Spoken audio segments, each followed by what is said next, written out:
Agout Shabbos, Shabbat Shalom, bonsoir à tous. Avec l'aide de Dieu, on va répéter une sikha du Rabbi sur la paracha de la semaine, parachat Tetsé. Et on dédie le shiur pour la refoua shelema de Yafa Bat Yael et de Yosef Matatia Ben Miriam Bezrat Hashem. Alors la sikha se décompose en deux parties, on va dire. La première partie, on va parler d'un certain sujet, un enseignement de nos maîtres, qui est que il y a certaines personnes dans l'histoire, certains justes, certains tzadikim, qui normalement n'auraient jamais dû mourir. Pourquoi ils sont morts? Ils sont morts à cause de la faute originelle. Je m'explique. À la base, Hachem avait prévu qu'Adam Arishon soit éternel. Et on connaît l'histoire avec l'arbre de la connaissance du bien et du mal, le conseil du serpent, Adam et Chava mangent le fruit interdit, et donc Hachem va décréter la mort sur l'humanité. Et bien nos maîtres nous disent que certaines personnes dans l'histoire, certains grands tzadikim, comme on va le voir après, si on regardait leur situation personnelle à eux, on faisait la balance entre leurs mérites et leurs fautes, ces gens-là n'auraient jamais dû mourir. Pourquoi? Ils étaient tellement parfaits qu'ils ne méritaient pas de mourir. Simplement, pourquoi ils sont morts? Parce qu'Hachem a décrété la mort sur l'humanité. Donc ça, c'est le sujet qu'on va aborder au début de la sikha. Et on va voir que ce sujet, il revient à deux reprises de manière différente. Une fois, il arrive dans la Gemara, comme on va le voir. La Gemara, c'est la partie dévoilée de la Torah. Et une fois, il revient dans les mots du Harizal. Le Harizal, c'est celui qui a développé, expliqué la Kabbalah, la partie profonde de la Torah. Tous les enseignements de Rabbi Shimon Bar Yochai dans le Zohar, c'est le Harizal qui les a développés et dévoilés de la manière dont on peut maintenant aujourd'hui les étudier. Tous les enseignements de la Chassidoute, pas tous, mais on va dire une grande partie des enseignements de la Chassidoute Chabad, l'Admor HaZaken et même du Baal Shem Tov avant l'Admor HaZaken, se basent beaucoup sur la Kabbalah, sur la manière de voir la Kabbalah du Harizal. Donc le Harizal, si on peut dire, c'est le père moderne de la partie profonde de la Torah, de la Kabbalah. Donc une fois on nous parle de ce sujet-là, des tzadikim qui n'auraient pas dû mourir, qui ne méritaient pas de mourir, qui sont morts à cause du décret originel. Une fois on nous parle de ce sujet dans la Gemara, dans la partie dévoilée de la Torah. Et une fois on nous parle de ce sujet dans une explication sur un verset du Harizal, donc dans la partie cachée de la Torah. Et quand on regarde superficiellement ces deux explications, le Harizal et la Gemara, on a l'impression qu'on parle de la même chose, de ces tzadikim qui n'auraient jamais dû mourir. Ils sont morts à cause de la faute originelle. Okay. Le Rabbi va nous, si on peut dire, nous ouvrir les yeux sur le fait qu'il y a quand même une petite différence entre comment le Harizal présente les choses, comment la Gemara présente les choses. Et en fait, cette différence-là, ce n'est pas juste une différence superficielle, c'est que vraiment les deux, ils veulent dire deux choses différentes. Ça, c'est la première partie de la sikha. Et bien évidemment, la deuxième partie, comme d'habitude, on a l'enseignement concret pour chacun dans sa vie quotidienne, dans sa vie concrète, pour pas que ce qu'on va apprendre reste uniquement théorique. Ok, alors on y va. On va déjà étudier l'explication du Harizal. Le Harizal, il avait un maître qui s'appelait Rabbi Moshe Cordovero. On appelle le Ramak, Rabbi Moshe Cordovero. Et quand le Ramak est décédé, le Harizal, c'est lui qui a fait le Hesped. C'est lui qui a fait l'oraison funèbre. Donc il a parlé devant les gens qui étaient présents. Il a fait l'éloge de son maître. Et le Harizal nous a expliqué un pasouk de la paracha d'une manière un peu plus profonde. C'est pour ça que cette sikha est dans la paracha de Kitetse, parce que justement le pasouk sur lequel se base le Harizal pour faire sa dracha, c'est un pasouk de notre paracha. Dans le Sheni, dans la deuxième montée, la paracha nous dit comme ça: Vechi yiye beish chet mishpat mavet. On va d'abord voir le sens simple. Vechi yiye beish chet mishpat mavet. Quand il y aura chez un homme une faute passible de mort. Quelqu'un il a fait une faute, il est passible de mort par le Beit Din. On ne va pas rentrer dans les détails ce soir. La peine de mort d'après la Torah. Aujourd'hui, on a du mal avec cette idée de peine de mort. Ça nous paraît des fois un petit peu trop sévère, un petit peu exagéré. En réalité, le Rambam, il explique très très bien tout ça dans son Yad HaChazaka, dans le Sefer de Shoftim. Là-bas, il parle des lois du Sanhédrin. Il y a 26 chapitres pour celui qui est intéressé, qu'il aille voir. Le Rambam donne tous les détails. Et on voit là-bas que c'était très très très compliqué pour réunir tous les critères pour que quelqu'un soit passible de mort d'après la Torah. On ne rentre pas dans les détails, mais en tout cas, la Torah nous dit comme ça. Quand il y aura chez un homme une faute passible de mort, Veumat, et donc il sera mis à mort. Vetalita oto al etz, tu le pendras à l'arbre. Quand un homme fera une faute passible de mort, il sera mis à mort, et ensuite tu le pendras à l'arbre. Rachid nous explique de quoi on parle. On parle de quelqu'un qui a été lapidé, puisque dans la Torah, il y a plusieurs fautes qui sont passibles de mort. mais il y a, en fonction des fautes, différents types de morts. La mort la plus grave, c'est la lapidation. Et Rachid nous apprend, je crois que c'est basé sur la Gemara, que tous les gens qui sont morts par le tribunal en étant lapidés, ensuite il y a une mitzvah de les pendre sur un arbre. Donc le Rambam nous explique d'ailleurs que, en fait, on les pendait quelques secondes et ensuite on les faisait redescendre tout de suite et on les enterrait. Mais c'est comme ça, c'est une mitzvah. Après que quelqu'un soit lapidé, il faut le pendre sur un arbre et ensuite très très rapidement on l'enlève et on l'enterre. Donc le pasuk nous parle de ce cas-là. S'il y a chez un homme une faute passible de mort, de lapidation entre guillemets, entre parenthèses, Veumat, et donc cet homme il est mis à mort, Vetalita auto al etz, c'est une mitzvah de le pendre à un arbre ensuite. Okay. Ça c'est le pasuk dans le sens simple. Maintenant le Harizal, on a dit, il faisait le esped, l'oraison funèbre de son maître, le Ramak, et il a pris ce pasuk là, mais il l'a expliqué d'après la Kabbalah, d'après la partie profonde de la Torah. Et comment il a expliqué le Harizal? Donc on va relire maintenant le pasuk, mais en essayant de comprendre le sens profond. Le Harizal nous dit comme ça, Vechi yebeish, s'il y a chez un homme, chet mishpat mavet. C'est quoi chet? Ça veut dire une faute, mais ça veut aussi dire un manque, un chisaron. Donc Vechi yebeish, s'il y a chez un homme, chet, un manque, dans quoi? Dans mishpat mavet, dans le décret de mort. Ça veut dire s'il y a un manque chez lui dans le décret de mort, sous-entendu, si on trouve un homme qui est tellement parfait, qu'il y a un manque dans le décret de mort, ça veut dire on ne peut pas, d'après la loi, le faire mourir. Parce qu'il est tellement parfait, d'après la justice, d'après le mishpat, il ne mérite pas de mourir. Donc le Harizal nous dit, s'il y a chez un homme un manque dans le jugement de mort, ça veut dire cet homme il est tellement méritant que normalement d'après la justice il ne devrait pas mourir. Ouais, Veumat, et il est quand même mort. Ah, comment ça se fait que ce tzaddik là, qui n'aurait pas dû mourir, il est mort? Il y avait un chet mishpat mavet, il y avait un manque dans son jugement de mort, il n'était pas censé mourir. Et il est quand même mort.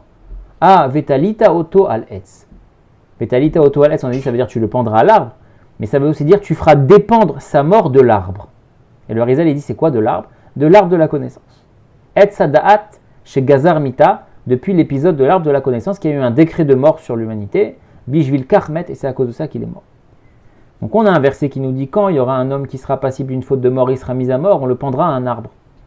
Le Harizal il réexplique le passage qui dit quand il y aura chez un homme un manque dans le jugement de mort, un homme qui était jamais censé mourir parce qu'il était tellement parfait, et Veumat, il est quand même mort, tu feras dépendre sa mort. Qu'est-ce qui explique sa mort? Cet homme-là n'était pas censé mourir. Qu'est-ce qui explique sa mort? C'est l'arbre de la connaissance, qu'à cause de cet arbre-là, il y a eu la mort qui a été décrétée dans le monde. Et donc cet homme-là, il était tellement parfait qu'il n'aurait pas dû mourir, mais il est mort à cause de l'arbre de la connaissance. Ça c'est comment le Harizal et Doresh se passent dans notre paracha.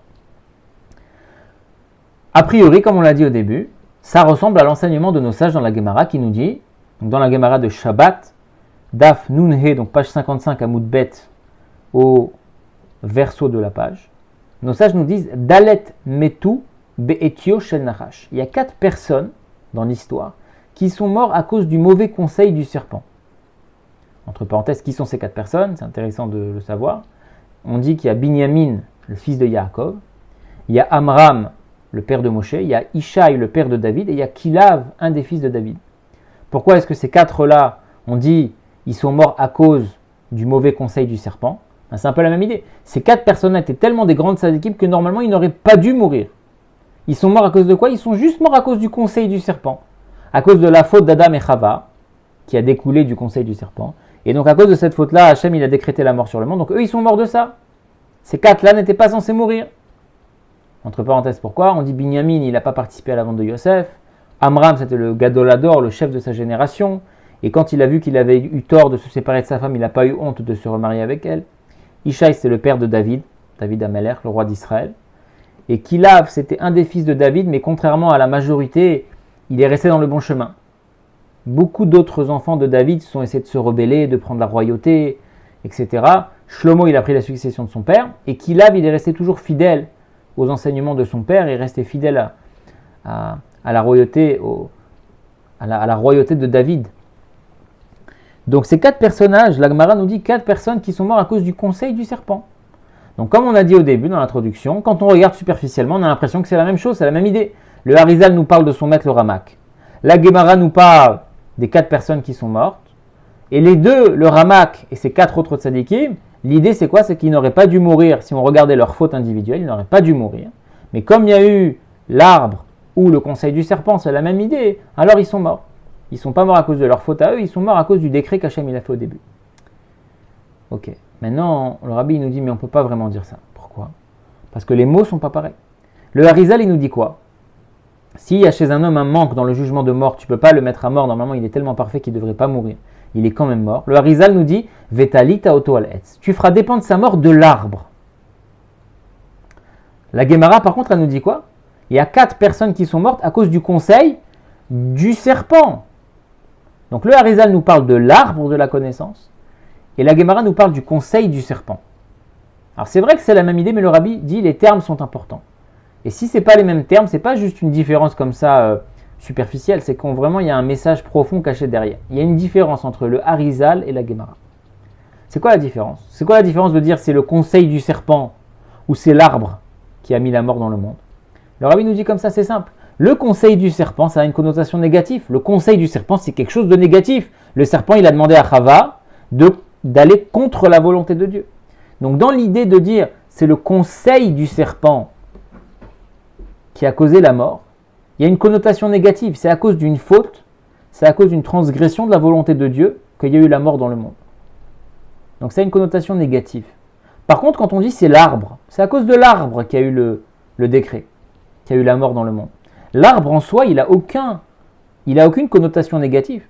Le rabbi nous dit d'ailleurs, d'après plusieurs avis, c'était soit un figuier, soit même du blé, soit même une vigne.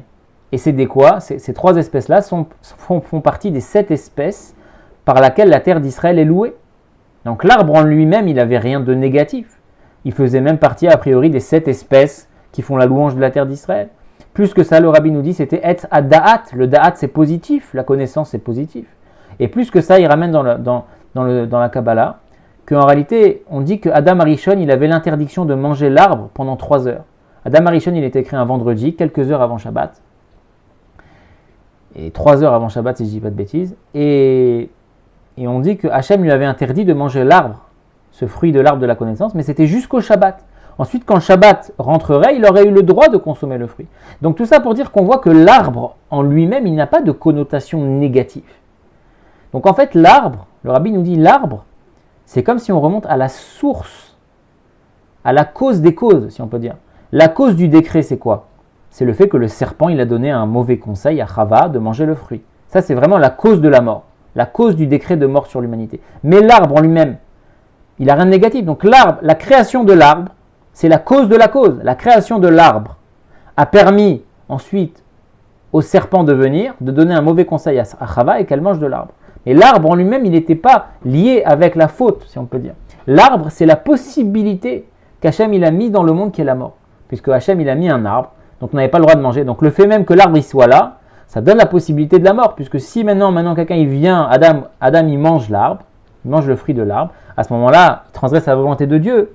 Et donc, la mort arrive dans le monde. Mais l'arbre en lui-même n'est pas négatif. Et le rabbi dit encore plus. Il dit en réalité, alors ça c'est un autre sujet qui est très profond, qui est beaucoup ramené dans la chassidoute, qu'il faudrait étudier. C'est le fait qu'on explique qu'Hachem en réalité, il avait déjà prévu qu'il y ait la mort dans le monde, que l'homme, il faut ou pas, la mort était déjà prévue dans le monde. C'est ce qu'on appelle, c'est un verset de Tehillim, Nora alila al bnei Adam. Il y a eu un complot contre les fils de l'homme. Hachem, il a fait un complot contre nous, contre Adam Arishon. C'est quoi ce complot? C'est qu'en fait, Hachem, il a mis en scène une situation dans laquelle l'homme va fauter, et on va lui dire, ah, tu sais quoi, t'as fauté, t'as mangé le fruit de la connaissance. Alors à ce moment-là, il y aura la mort dans le monde à cause de toi. Ça, c'est ce qu'Hachem nous dit. Mais en réalité, on explique que Hachem, il avait déjà prévu tout ça à l'avance. Il avait déjà prévu qu'il y ait la mort. Simplement, il a voulu que ça passe par la faute de l'homme pour concrétiser ce décret-là. Mais lui-même, il avait déjà voulu ça. Donc en fait, il a comploté contre nous. Il a mis en place une situation qui a fait qu'on a fauté et que maintenant, il y a la mort dans le monde. Mais lui-même, il voulait déjà. Il y a plein de preuves qui sont ramenées à ça. Dans cette sira, le rabbi ramène une preuve. Il y a écrit dans Parashat Chukat, si je ne dis pas de bêtises, Zot Torah Adam ki yamut be'oel. Voici la Torah, voici la loi de l'homme qui meurt dans la tente. Parce qu'on sait très bien que quand quelqu'un meurt, il y avait à l'époque, aujourd'hui c'est plus vraiment d'actualité, mais il y avait à l'époque des lois de pureté et d'impureté. Ouais. Quand quelqu'un meurt dans une tente, À ce moment-là, quand il y a un cadavre dans la tente, tout celui qui rentre dans la tente, dans la même maison, dans le même Ohel, à ce moment-là, il va récupérer une certaine impureté sur lui, etc., etc. Donc la Torah nous dit dans Parashat Rukat, voici la loi de l'homme qui meurt dans une tente. Et ensuite, on y va, voilà les lois de pureté et d'impureté. Mais la Torah, nous disent nos sages, elle a précédé la création du monde. Donc la Torah, elle a précédé la création du monde. Elle a précédé la création d'Adam Arishon. Donc elle a précédé la faute d'Adam Arishon. Donc comment dans la Torah qui a précédé le monde, qui a précédé Adam, qui a précédé la faute d'Adam Arishon, on peut nous parler de mort? Si tu me dis que toute la raison pour laquelle il y a la mort dans le monde, c'est la faute d'Adam Arishon, comment ça se fait que la Torah qui vient avant ça, on parle déjà de mort dans la Torah? Normalement, ça n'existait pas la mort. La mort, elle a dû être innovée quand Adam il a fauté. Donc de là, on voit que Hachem, il avait déjà prévu qu'il y ait la mort dans le monde. Simplement, il a fait tout un scénario pour dire, voilà, maintenant, ce décret-là, il est à cause de vous, les hommes. Il est à cause de toi, Adam Arishon. Mais en fait, c'est un complot, parce qu'il savait très bien qu'il allait avoir la mort dans le monde. Il a juste cherché un prétexte de le mettre sur le dos de l'homme. Bon, c'est un sujet très compliqué, mais on a compris l'idée. Donc le Rabbi nous dit, pour revenir à notre sujet, la Gemara nous parle. Pour la Gemara, la cause de la mort, c'est Etio Shel Nachash, le mauvais conseil du serpent. Alors que pour le Arizal, c'est l'arbre. Le mauvais conseil du serpent, c'est négatif. Sous-entendu, la mort, elle est venue dans le monde à cause de quelque chose de négatif, à cause d'une avéra. Le Arizal, il nous dit non, la mort, elle est venue à cause de l'arbre. Ça veut dire que ce n'est pas négatif. L'arbre, si on peut dire, symbolise le fait qu'Hachem, il a mis la possibilité qu'il y ait la mort. Mais ce n'est pas négatif, l'arbre en soi. Donc le Arizal, si on peut dire, il remonte à la source un peu plus profonde. Et c'est ça qu'on va voir tout de suite. C'est que le Rabbi, au début, part sur une piste et il nous dit comme ça. En fait, c'est le même, on parle du même sujet, comme on a dit. Des tzadikim qui n'auraient pas dû mourir, ils sont morts à cause de la faute originelle. Maintenant, pourquoi la Gemara ramène d'une certaine manière et le Arizal ramène d'une autre manière? Parce que le Rabbi nous dit, la Gemara, c'est le niglé des Torah, c'est la partie dévoilée de la Torah. Donc comme la Gemara, c'est la partie dévoilée de la Torah, et qu'elle veut nous enseigner qu'il y a 4 personnes qui sont mortes, pas à cause d'elle, à cause de la faute originelle, la Gemara va nous parler de la raison dévoilée de la faute, de la raison dévoilée du décret de mort. C'est quoi la raison officielle? Pourquoi Hachem il a mis la mort dans le monde? C'est la faute d'Adam Arishon. Donc la Gemara, quand elle veut nous parler de comment ça s'est fait la mort dans le monde, elle nous parle du conseil du serpent. Voilà, le serpent il a donné un mauvais conseil, Adam et Chava ils sont tombés dans le panneau, et voilà la mort elle est arrivée. Donc la Gemara, qui est la partie dévoilée de la Torah, nous donne la raison dévoilée de la mort dans le monde. Maintenant le Arizal, qui nous parle de la partie profonde de la Torah, lui, il va remonter plus haut. Il va nous dire, c'est vrai qu'il y a une raison dévoilée à la mort de l'humanité, c'est la faute d'Adam Arishon, c'est le conseil du serpent, c'est ce qui est négatif. Mais le Arizal nous dit, mais en réalité, il y a une raison plus profonde à la mort dans l'humanité. C'est pas à cause de l'homme, c'est à cause de l'arbre. Ça veut dire que c'est Hachem qui a créé tout ce scénario, il a mis un arbre, en sachant très bien qu'avec cet arbre, il y avait le serpent qui allait arriver, et qu'il y allait ensuite Adam et Chava qui allaient fauter. Mais le Arizal, il vient nous remonter encore plus, il nous dit, la mort ne dépend pas de la faute du serpent, la mort dépend de l'arbre. La mort dépend de la volonté d'Hachem qui a eu de vouloir la mort. Ah, le scénario dévoilé comme ça, la pièce de théâtre, le scénario officiel, c'est une chose. Mais la raison profonde, c'est l'arbre. Ça veut dire qu'il n'y a pas de connotation négative, il n'y a pas de lien entre la mort et la faute de l'homme. La raison profonde, c'est l'arbre. Ça veut dire que c'est Hachem qui a mis en place ce scénario.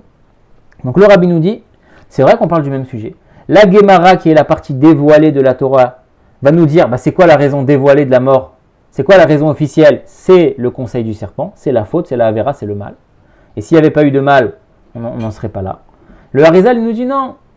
Quand tu regardes la profondeur des choses, puisque le Harizal c'est, si on peut dire, celui qui a dévoilé la partie profonde de la Torah, le Harizal nous dit quand tu regardes la partie profonde des choses, ne regarde pas la raison officielle dévoilée. Sache que dans la partie profonde, en fait, la mort ne vient pas du mauvais conseil du serpent. La mort ne vient pas de la faute d'Adam et Chava. La mort vient du Hetz. La mort vient du projet divin initial, dans lequel il n'y a pas de connotation négative. Ça, c'est la différence. Le Rabbi nous dit, entre la Gemara, la manière de voir de la Gemara et du Harizal. Ça veut dire, on parle de la même situation, des mêmes personnes, des mêmes tzadikim, le Ramak, ou les 4 tzadikim mentionnés dans la Gemara. On parle des mêmes, qui n'auraient pas dû mourir, si ce n'est à cause de la faute originelle. Simplement, la Gemara, elle met le projecteur sur la raison officielle, puisque la Gemara elle-même, c'est la partie dévoilée. Et le Harizal, il met le projecteur sur la partie profonde, la raison profonde, la raison cachée de la mort de l'humanité. Ça, c'est un premier degré d'interprétation. Maintenant, le Rabbi, il dit, Venez, on va un peu plus loin. Beyeter Omek. Venez, on va encore un peu plus profond. C'est pas seulement qu'on parle du même sujet et la Gemara, elle a un angle de vue et le Harizal, il a un angle de vue différent. Le Rabbi nous dit en fait, on parle de deux catégories de personnes différentes. La Gemara qui nous dit il y a 4 personnes qui sont mortes avec le mauvais conseil du serpent, hein. Elle nous parle de tzadikim qui étaient parfaits, mais à leur niveau, le venin du serpent, il avait quand même une emprise sur eux. Ils ont quand même été touchés par ça. Et le Harizal nous parle de quelqu'un que même ça, il n'est pas touché. Lui, on ne peut même pas faire dépendre sa mort du conseil du serpent. On peut faire dépendre sa mort que de l'arbre. Ça veut dire qu'en fait, on ne nous parle pas seulement du même sujet. La Gemara, elle voit la raison officielle dévoilée. Le Harizal, il voit la raison profonde et cachée. Là, le Rabbi va plus loin, il nous dit non. En fait, c'est deux catégories de tzadikim. Il y a des tzadikim, comme nous dit la Gemara, qui sont peut-être parfaits, mais ils sont morts à cause du conseil du serpent. Ça veut dire, d'une manière ou d'une autre, ils ont été affectés par le mal qu'il y a eu dans le monde. C'est pas de leur faute, c'est pas eux qui ont fait le mal, c'est pas eux qui ont fait les fautes, mais ils ont été touchés par ça. C'est comme si tu me dis la pollution. La pollution, tu peux trouver quelqu'un qui est écolo, bio, il n'a pas de voiture, il n'a pas de vélo, il n'a pas de trottinette, il fait tout à pied, il n'achète que du bio, et lui vraiment il pollue 0% la terre. Mais même si lui il n'a pas pollué la terre, quand il marche dans la rue, malheureusement il est affecté par la pollution.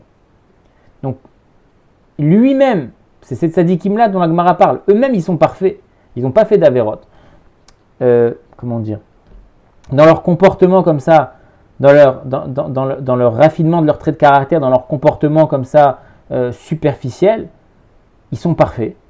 Mais ils subissent le mauvais conseil du serpent. Il y a une trace comme ça, une trace de cette impureté qui a été faite à ce moment-là, qu'il arrive quand même à les toucher. Comme celui qui est complètement bio-écolo, qui fait aucune pollution, mais qui est quand même touché par la pollution des autres. Ça, c'est un premier niveau de tzadikim, c'est de ces tzadikim que parle la Gemara. Par contre, le Harizal, il nous parle d'un niveau encore plus fort. Il nous parle d'un niveau où aucune impureté n'a touché. Quand on dit, quand il y aura chez un homme un manque dans le Mishpat Mavet, ça veut dire qu'il n'y a aucune raison de le mettre à mort, il n'y a aucune raison qu'il meure. Même la raison du mauvais conseil du serpent, cette raison-là, on ne peut pas lui faire. Il est tellement parfait qu'il a atteint un niveau où rien ne peut le toucher. Alors lui, pourquoi il est mort? Il est mort à cause de l'arbre. Il n'est pas mort à cause de quelque chose de négatif, il est mort parce qu'Hachem, il a voulu qu'il meure. Il est mort parce qu'Hachem, il a voulu qu'il meure. Et le Rabbi dit dans une note, pourquoi le Ramak, le maître du Harizal, il a atteint ce niveau? Parce que le Ramak, si on peut dire, comme c'est le Ramak aussi c'est un maître de la Kabbalah, comme le Ramak il a dévoilé la partie profonde de la Torah, ça a réveillé chez lui la partie profonde de la Neshama. Et donc, comme la partie profonde de la Neshama d'un juif, l'essence de la Neshama, l'identité profonde et première du juif, ne peut jamais être touchée par le mal, comme lui, il a réveillé ce niveau-là chez lui, alors il a pu être touché par aucun mal, même par le mal du conseil du serpent. Ça veut dire comme ça. Tu peux dire, il y a les tzadikim de la Gemara, les tzadikim du niveau dont la Gemara parle.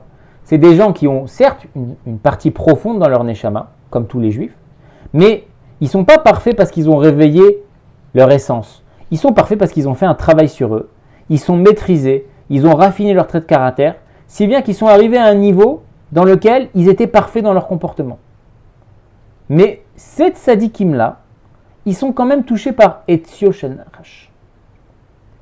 Par contre, le Ramak, lui, il n'a pas fait la même chose. C'est pas qu'il avait une essence au plus profond de lui et il a travaillé, il s'est raffiné son comportement et ses midot. Non, le Ramak, comme lui, il a dévoilé la partie profonde de la Torah. Finalement, il a révélé l'essence, la neshama qu'il a en lui. Il a révélé un niveau dans lequel il ne peut pas être touché par le mal. Et donc, en fait, il a réussi à exprimer à l'extérieur son identité profonde intérieure de manière à ce qu'il ne puisse pas être touché par le mal. Donc en fait, la première catégorie de tzadikim, ils ont leur essence qui reste intérieure, si on peut dire, et extérieurement, ils sont parfaits parce qu'ils ont fait un travail sur eux. La méthode du Ramak, la méthode de la partie profonde de la Torah, c'est d'aller étudier la partie profonde de la Torah pour aller réveiller la partie profonde de la Neshama, et automatiquement, la partie profonde de la Neshama va briller, et donc tu ne vas pas être touché par quoi que ce soit de négatif, parce que c'est un niveau chez le juif qui ne peut pas être touché par le mal. Le rabbi dit dans la note, dans une des notes, il dit c'est un peu la manière de voir de la mort. Est-ce qu'on dit la mort c'est à cause du serpent, du conseil du serpent, ou est-ce que la mort c'est la volonté de Dieu? Ça change tout, parce que si tu dis la mort elle vient dans le monde comme la Gemara à cause du conseil du serpent, tu dis que quoi, la mort elle est négative? Ah oui, s'il n'y avait pas eu la faute, s'il n'y avait pas eu la Avera, on ne serait jamais mort. Maintenant si tu dis que non, la mort elle est venue dans le monde à cause de l'arbre, à cause de la simple volonté qu'Hachem il voulait qu'il y ait la mort, à ce moment-là c'est pas négatif, au contraire. Parce que si Hachem il a voulu qu'il y ait la mort dans le monde, c'est qu'il y a certainement une bonne raison, c'est qu'il y a une élévation qui en découle, qu'on peut atteindre peut-être un niveau qu'on n'aurait pas pu atteindre sans ça. Donc la manière de voir les choses est très importante ici. Dans la Gemara, on dit ces 4 personnes-là sont mortes à cause du conseil du serpent. Ça veut dire qu'ils avaient un niveau de raffinement extraordinaire, mais quand même le conseil du serpent les a touchés. Le Harizal il dit non, mon maître il est mort à cause de l'arbre. Même le conseil du serpent ne l'a pas touché, même cette petite résidus-là d'impureté n'a pas pu le toucher. Pourquoi? Parce que comme c'était un maître de la partie profonde de la Torah, il a réussi à révéler la partie profonde de sa Neshama. Et donc, il n'a pas été touché par l'impureté. Ça, c'est la première partie de la Sira. Comprendre un sujet général, la mort des tzadikim qui ne la méritaient pas. Et on voit que c'est amené de 2 manières différentes dans le Harizal, dans la Gemara. Ce n'est pas juste un changement de langage, c'est vraiment un changement dans la manière de voir les choses. Est-ce que la mort, elle est venue à cause du conseil du serpent, à cause du mal, à cause d'une Avera? Ou est-ce que la mort, en fait, c'est le simple désir d'Hachem? On remonte plus haut, on va un peu dans les secrets, on va un peu dans la partie profonde. Et en fait, non, quand tu regardes plus haut, plus loin, tu te rends compte que la mort, elle vient de l'arbre. Il n'y a pas de connotation négative. Et ce n'est pas seulement 2 manières différentes de voir le même sujet, on a dit c'est 2 niveaux dans les tzadikim. Un niveau qui va être touché par le mal, d'une certaine manière, et un niveau qui va être au-dessus du mal. Maintenant, la deuxième partie, concrètement, ça veut dire quoi pour nous? Pour nous, ça veut dire que, comme le rabbi dit, même si, qui c'est qui peut se comparer aujourd'hui au Harizal, au Ramak, néanmoins, le Harizal nous dit que, arrivé dans notre génération, mitzvah legalot zot achorma. C'est une mitzvah maintenant, déjà au temps du Harizal quand il le disait, c'est une mitzvah de dévoiler la partie profonde de la Torah. Il faut savoir qu'à l'époque, jusqu'au Harizal justement, je ne vais pas dire de bêtises, le Harizal ça doit être dans les années 1600 peut-être, 1500, 1600. Le Harizal, avant le Harizal, la Kabbalah, la partie profonde de la Torah, la partie cachée, mystique, on n'avait pas le droit de la transmettre, de la dévoiler. Comme son nom l'indique, il fallait que ça reste caché, il fallait que ça reste mystique. Comme le Rambam explique, il fallait que les rabbanim, les élèves qui puissent étudier cette partie de la Torah, c'était des gens triés sur le volet, c'est des gens qui avaient déjà un grand bagage. C'était interdit d'aller comme ça parler de sujets profonds de la Torah, d'aller diffuser ça. Le Harizal, quand il est arrivé, il a dévoilé les enseignements qu'il a dévoilés, et il a dit entre autres, maintenant, cette sagesse-là, cette partie profonde de la Torah, à partir de maintenant, il ne faut plus la laisser cachée, c'est une mitzvah d'aller la révéler. Mitzvat legalot zot achorma. C'est une mitzvah de révéler cette sagesse-là. Donc le rabbi nous dit, c'est vrai que nous on n'est pas du niveau du Harizal, c'est vrai que nous on n'est pas du niveau du Ramak, du Rabbi Moshe Cordovero, mais si déjà on nous a dit que maintenant ça y est, c'est le moment de révéler cette partie-là, alors nous aussi on a un peu cette force du Ramak, que quand on va étudier la partie profonde de la Torah, on va réveiller notre essence, on va réveiller la partie profonde de notre Neshama d'un niveau dans lequel le mal n'atteint pas. Et quand on va réveiller ce niveau qui va se dévoiler à l'extérieur, à ce moment-là on ne sera pas touché par le mal. Et on réparera toutes les avérotes. En réalité, c'est très fort ce que le rabbi dit, parce que, comme il continue ici, le rabbi nous dit que quand on a parlé des 2 catégories de tzadikim, les tzadikim de la Gemara et les tzadikim dont le Harizal parle, on a l'impression, enfin, c'est comme ça qu'on comprend la sira, que les tzadikim dont parle la Gemara, ils ont un niveau inférieur, et les tzadikim, comme le Ramak dont parle le Harizal, il a un niveau supérieur, parce que lui, même le mal du conseil du serpent ne le touche pas. Lui, il arrive à remonter à une source encore plus haute. Donc on a l'impression que c'est un niveau encore plus fort dont le Harizal parle. Le rabbi nous dit, c'est vrai que c'est un niveau plus fort, mais c'est un niveau qui est en plus accessible pour nous. Pourquoi? Parce que le niveau des premiers tzadikim, on a dit, eux, ils n'ont pas réveillé l'essence de leur neshama. Eux, ils ont fait quoi? Ils ont fait un travail de raffinement personnel, des traits de caractère, du comportement, etc., etc. Ils sont arrivés à un niveau de perfection dévoilé. Mais ils sont arrivés à ce niveau-là sans réveiller leur essence. Ça veut dire que c'était un travail acharné qu'ils ont fait, ces tzadikim-là, pour devenir parfaits. Et le rabbi dit ça, c'est pas donné à tout le monde, d'atteindre ce niveau-là, d'arriver à se raffiner tellement dans son comportement, dans ses traits de caractère. Ça, c'est pas donné à tout le monde. Par contre, ce qui est oui donné à tout le monde, c'est d'aller étudier la partie profonde de la Torah, c'est de réveiller la partie profonde de sa neshama, et c'est donc d'arriver à un niveau où là, le mal, il n'atteint pas. Donc c'est très fort. À la fois, les tzadikim, à l'image du Ramak, c'est un niveau plus fort, et à la fois, c'est plus accessible pour nous parce qu'il suffit, entre guillemets, de réveiller la partie profonde de la neshama. Donc c'est ça que comme le rabbi conclut. C'est quoi l'enseignement pour nous? On sait très bien qu'il y a un mot qui dit Yafutsu mayanotecha chutsa. Le Baal Shem Tov raconte qu'un jour de Rosh Hashanah, il a eu une aliyat neshama. Sa neshama, elle est montée dans les sphères célestes. Et on dit qu'il a vu le Mashiach. Et il a posé la question Et mataika atimar. Il y a un nigoun comme ça, un chant chassidique sur ça. Et mataika atimar. Il lui dit quand est-ce que le maître il va descendre? Quand est-ce que Mashiach tu vas descendre, tu vas te dévoiler? Et le Mashiach a répondu au Baal Shem Tov L'ircheya futsu, quand vont se répandre, mayanotecha tes sources, donc tes enseignements, chutsa à l'extérieur. Donc le rabbi dit c'est quoi Yafutsu mayanotecha chutsa? Tes sources, tes enseignements, ils vont se répandre à l'extérieur. Même à l'extérieur, même chez le juif, le plus éloigné qui soit, les mots du rabbi sont très forts. Il parle là-bas du juif. Yiyé misheyé, quel qu'il soit. Ou bechol matzav shehu, et dans quelque situation il soit tombé. Chaque juif, il a en lui une partie profonde. Il a une neshama. Et en fait, tu vas aller descendre à son niveau. Tu vas lui ramener les sources de la chassidoute, les sources de la partie profonde de la Torah, chutsa, à l'extérieur, parce que lui, il est extérieur au monde de tout ça, au monde de la Torah, au monde de l'étude, il est extérieur à tout ça, dans son comportement, dans sa situation.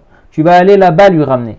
Et quand tu vas lui ramener les sources, quand tu vas le faire étudier, tu vas le faire étudier la partie profonde de la Torah, tu vas réveiller la partie profonde de sa neshama, et à ce moment-là, il va atteindre un niveau dans lequel l'impureté ne peut pas toucher, à l'image du Ramak, Rabbi Moshe Cordovero.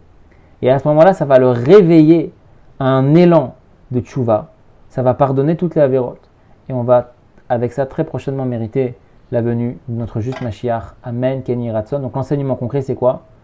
De ne pas se dire qui on est nous pour étudier Chassidut, qui c'est cet autre juif pour que j'aille lui répéter Chassidut, de toute façon il est à côté de la plaque, il ne comprendra pas, ça ne marchera pas, etc. Non. Le rabbi nous dit non. Que ce soit pour soi-même, que ce soit pour un autre, étudier la partie profonde de la Torah, ça aide à réveiller la partie profonde de la Neshama. Et une fois que cette partie-là, elle se dévoile, tout est gagné, Bezrat Hashem.